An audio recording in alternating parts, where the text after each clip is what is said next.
আসসালামু আলাইকুম। আপনাদের মাঝে নতুন আরেকটি ভিডিও নিয়ে হাজির হলাম। আপনাদের দেখাবো শাটারগুলো কি কি নামে পরিচিত হয়েছে।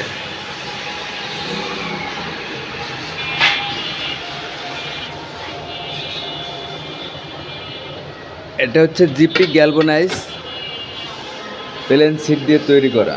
এটাকে বলা হয় বক্স শাটার। এটা অনেক হেভি, মজবুত, টেকসই। এটা চাইলেও করতে পারবেন। এটা বেশিরভাগ ব্যবহার হয় ব্যাংক কিংবা অফিসের জন্য, ইন্ডাস্ট্রিয়াল ফ্যাক্টরি জন্য। এটাকে বলা হয় ল্যাপাজিপি বক্স শাটার। থিকনেস 80, মানে সবাই বলে 21 গেজ। এটা হচ্ছে জিপি গ্যালভানাইজ 5 ইঞ্চি প্রোফাইল। এটা হচ্ছে 22 গেজ। দেখতে অনেক সুন্দর, মজবুত আর টেকসই। এটা 5 ইঞ্চি প্রোফাইল। এটাকে বলা হয় বক্স শাটার। এটা হচ্ছে জাপানি শিট দিয়ে তৈরি করা 5 ইঞ্চি প্রোফাইল। এটাকে বলা হয় বক্স শাটার, কিন্তু 5 ইঞ্চি প্রোফাইল। এটা হচ্ছে সিএনজি কালার জাপানি মাল দিয়ে তৈরি করা। এটা হচ্ছে 4 ইঞ্চি প্রোফাইল। এটা 4 ইঞ্চি প্রোফাইল। আর এই মালের মধ্যে আরেকটা হবে 26 গেজ। এটা হচ্ছে 5 ইঞ্চি প্রোফাইল। এটাকে বলা হয় বক্স শাটার। আর এটাকে বলা হয় বাংলা শাটার। এটা সবাই চিনবেন। এটাকে বলা হয় বাংলা শাটার। এটা বাংলা শাটার নামে পরিচিত। আর হাই কোয়ালিটি শাটারের ভিতরে এটি বক্স শাটার নামে পরিচিত হয়েছে। এটা আমরা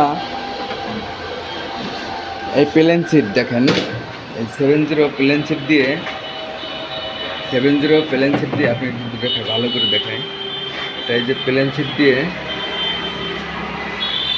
তৈরি করা হয়েছে। এগুলো তৈরি করা হয় যে বক্স শাটার। এটা রড শাটার নামে পরিচিত। রুইতন ডিজাইনের রড শাটার নামে পরিচিত। এটা 9 মিলি 10 মিলি আপনি এটা বানিয়ে থাকি। দেখাই ওদেরকে একটু দেখাই। দেখতে অনেক সুন্দর, রুইতন ডিজাইনের রড শাটার। এটাকে বলা হয় রুইতন ডিজাইনের রড শাটার। আপনারা চাইলে আমাদের কাছ থেকে প্রজেক্ট করতে পারেন। আমরা সাধারণত অটোমেটিক রোলিং শাটার যে পাইপগুলো ইউজ করে থাকি, এটা হচ্ছে আউটেজ 4.5 ইঞ্চি, থিকনেস 3 মিলি, ছোট হলে 2 মিলি ইউজ করে থাকি। এই দেখেন মোটর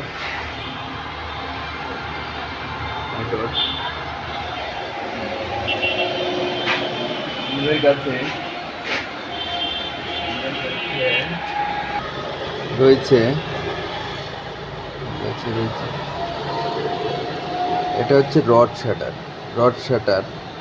এটা হচ্ছে টিউব শাটার। আর এটা হচ্ছে বক্স শাটার।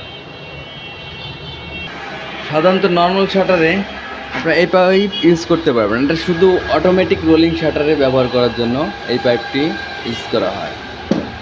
আর নর্মাল শাটারে ব্যবহার করার জন্য 3 ইঞ্চি 2.5 ইঞ্চি চায়না ডিব্বা, ঠিক আছে, অটো ডিব্বা 3 ইঞ্চি 2.5 ইঞ্চি ব্যবহার করে থাকি। আর অটোমেটিক রোলিং শাটারে এই পাইপ ব্রেকারটা ইউজ করে থাকি।